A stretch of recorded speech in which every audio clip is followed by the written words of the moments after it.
The only thing that matters with writing a cover letter is that it comes across as real, that it comes across as powerful, that you come across as proactive, and you come across as personable and passionate, okay? The only reason we write cover letters is to get one life-changing meeting, okay? We're asking for help and hope. We're appealing to emotions and someone that has something in common or a similar outlook on life, whatever that may be to us, okay? In my Inc.com column, my editor makes me keep my paragraph short at only 3 sentences and not to use words that are just too big, okay? And so in this short cover letter, if you don't get chills or emotional shivers, then scrap it and start over, okay? Now, the chances of getting a meeting using a cover letter is very low. So we're going to think different with a different approach, okay? We're going to be unique, okay? I want you to write the cover letter by hand if you want, because it's a better personal touch that's unique, and not many people do it, okay? And so I'm going to read to you a sample cover letter, and then I explain to you, what the from the heart approach really is, okay? Keep in mind that people always want to help people. People want to help people from similar backgrounds, okay? Let me give you an example, and I'm going to ask you to please close your eyes until I ask you to open them, okay? Please close your eyes now. Think of yourself when you were much younger and just starting out in your career. You were hungry, you were ambitious, and you were sometimes afraid. Remember how hard it was for you? Remember where you came from and just how hard you worked to get to where you are today? Remember how hard it was for you and how you wish someone that took a similar path that you did in life, that was older than you, that had similar struggles when they were younger, could have helped you and could have mentored you. Please keep your eyes closed, as you really need to visualize this.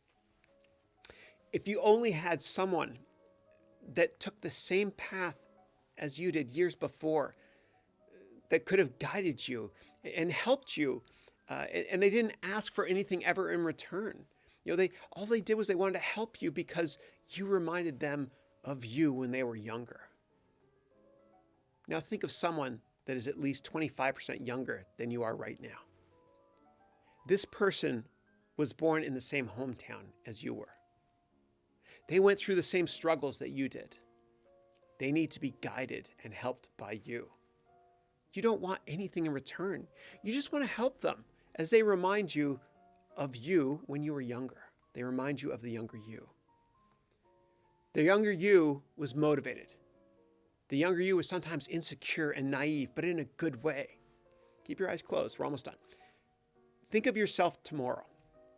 You're sitting down at your kitchen table alone, okay? The meal is right in front of you. You see a letter that is handwritten and addressed to you. You open the letter, and it is from a younger you, asking for nothing more than a short meeting for help and career guidance. The letter is as follows. Dear Sir, or Dear Ma'am, I'm also from the same hometown as you.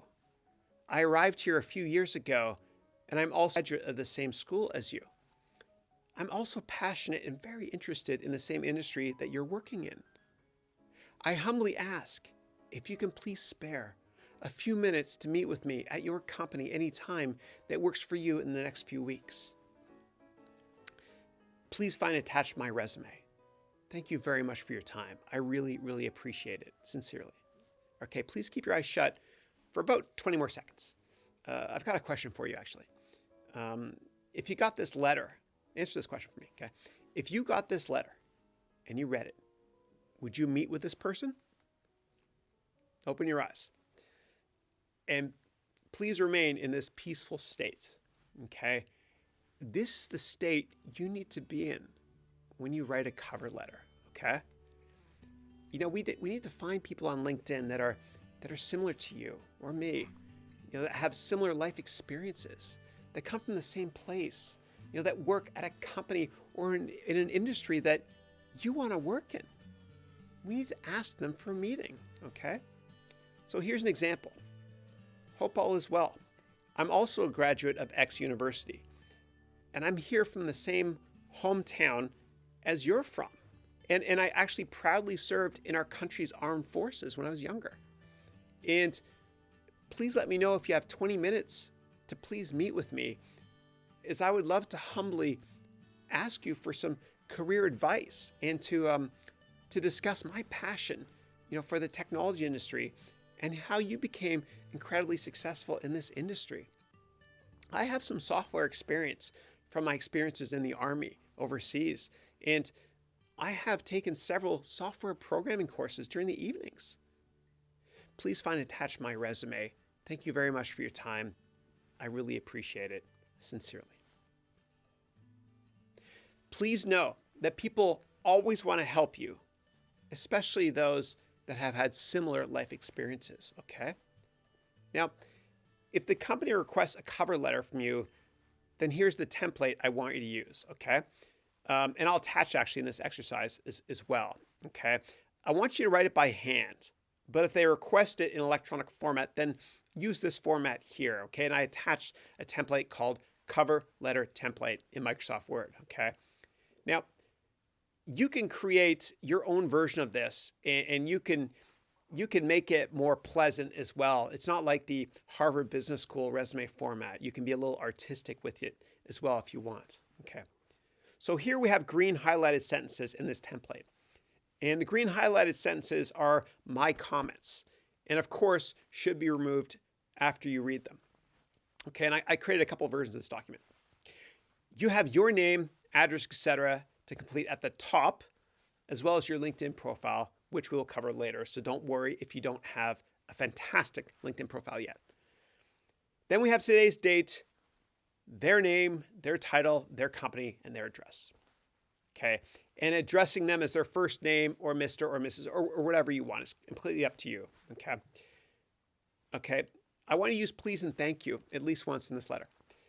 And I want you to ask politely for a quick meeting. Don't make the letter too long or it won't be read. This letter must be less than 1 page. Mention, what you're doing to learn the skills that you're going to use in this new career change job. Okay. Also mention that, what you've done in the past that will help you with this career change, even if it's very little. It shows you're proactive. I want you to be personable, passionate, proactive, and positive. Okay. Also remember to be unique, interesting, and impressive as always, okay? And remember that each paragraph has 3 sentences maximum in all correspondences for the rest of your life, okay? So here's the first paragraph, right? And in this paragraph, we bond with them by mentioning something we have in common with them, okay? So here's an example. Hope all is well. If you spoke with them, include this next section. Hope all is well. Per our conversation, please find and attach my resume. And then you mention something that you have in common with them, okay, if possible, like this. I'm also a graduate of X University, and I also proudly served in our country's armed forces, whatever country you're from. Please let me know if you have 20 minutes to please meet with me, as I would love to humbly ask you for some career advice and to discuss my passion for, put the industry here, okay, that you want to work in, my passion for the technology industry, for example. Next paragraph, okay? And in this paragraph, I want you to mention one thing about your background that makes you a good candidate and likely unique, even if you've hardly had any experience in this industry, okay? So here's an example. I have software experience from my experience in the Army overseas, and insert something proactive that you've done recently to learn more skills, okay? So let me start again, right? And I'll include the more skills in this version. I have software experience from my experiences in the Army overseas, and I have taken several software program courses during the evenings. Okay, then the next paragraph is just 1 sentence. Okay, so if you didn't speak with them yet, you write this. Please find and attach my resume. Thank you very much for your time. I really appreciate it. Sincerely, your name. And I'd like it if you can please sign it as well, okay? And put your signature in between the thank you line and your name, okay? And if you're emailing your cover letter as an attachment, here's how you can put in your signature. Okay, sign your name in blue on a white piece of paper. Okay, then get your iPhone, right, or Android device. Okay, and take a picture of it. Okay, of the signature, and then you just email the photo of the signature to yourself. You open it up. You can crop the picture, change whatever you want to do. Just paste it in Microsoft Word. Okay, like in this picture here. Okay, and the last line of your cover letter is just as important as the passionate bottom line of your resume. Okay. So in the additional interest section, because you get another chance here to bond or list something in common with the person receiving the letter. What do I mean by this? Well, because the last line is your title on the cover letter. Okay. And if possible, I want you to put in a title or something about you that you have in common with this person. Okay. So right below your name on the cover letter, you're going to write something like this: X university class of 2010, or whatever it is, or your division in the Army if you're both veterans, or the same club, group, charity, whatever it is that you're affiliated with. Okay, and if you don't know if they're in this group, then search LinkedIn and find something in common with them. Right, and I'll show you many more ways to network via LinkedIn better than anybody else, okay, later on in this course, okay? Now, if you don't get a meeting with this person, then they either didn't read the letter or they literally don't have a heart and you wouldn't want to work for them anyway, okay? But if their assistant opened the letter, right, if it was sent to their work, then I'm almost positive that the assistant would think with their heart, I would, and give their boss their letter at the top of all other letters on the boss's desk. And again, please consider handwriting this too, as it's much more personal.